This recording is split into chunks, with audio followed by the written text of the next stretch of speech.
تصور کریں ایک ایسا شخص جو جم جاتا ہے، کرکٹ کھیلتا ہے، اپنی ملازمت کرتا ہے اور بظاہر بالکل فٹ ہے، لیکن وہ شخص ایک ایسی بیماری کا کیریئر ہو سکتا ہے جو اس کے ہونے والے بچے کے لیے جان لیوا ثابت ہو سکتی ہے۔ پاکستان میں ہر 100 میں سے 5 سے 7 لوگ اس زمرے میں آتے ہیں، لیکن انہیں خود بھی اس کا علم نہیں ہوتا۔ اسے کہتے ہیں تھیلیسیمیا مائنر۔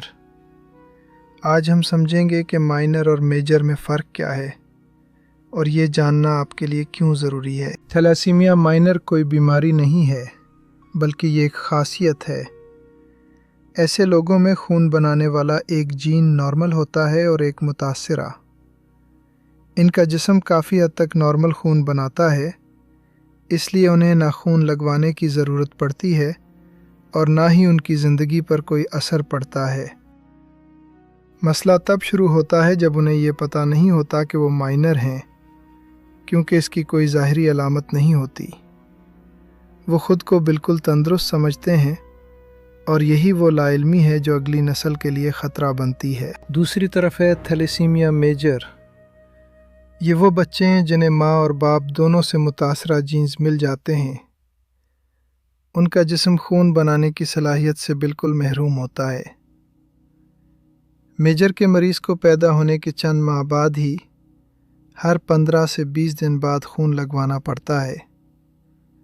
بار بار خون لگنے سے جسم میں آئرن کی مقدار بڑھ جاتی ہے، جو دل اور جگر کو نقصان پہنچاتی ہے۔ ان بچوں کی زندگی ہسپتالوں، سوئیوں اور ادویات کے گرد گھومتی ہے۔ اب سب سے اہم بات، اگر ایک تھیلیسیمیا مائنر شخص کی شادی کسی ایسے شخص سے ہو جائے جو مائنر نہیں ہے، تو ان کا کوئی بھی بچہ میجر پیدا نہیں ہوگا۔ لیکن اگر مائنر کی شادی مائنر سے ہی ہو جائے تو ہر حمل میں 25 پہ امکان ہوتا ہے کہ بچہ تھیلیسیمیا میجر پیدا ہو۔ یہی وہ نقطہ ہے، ہم اس زنجیر کو توڑ سکتے ہیں۔ دوستو، تھیلیسیمیا مائنر ہونا کوئی شرم کی بات نہیں، لیکن مائنر ہو کر لاپرواہی برتنا خطرے کی بات ہے۔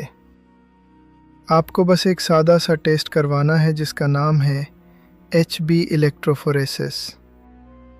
اپنی اور اپنے بچوں کی زندگی کو مشکل میں نہ ڈالیں۔ یاد رکھیں، آگاہی ہی بہترین علاج ہے۔ اگلی قسط میں ہم بات کریں گے اس موضوع پر جو پاکستان میں ایک انقلاب لا سکتا ہے، شادی سے پہلے ایک ٹیسٹ۔ میں ہوں ذیشان۔ اللہ حافظ۔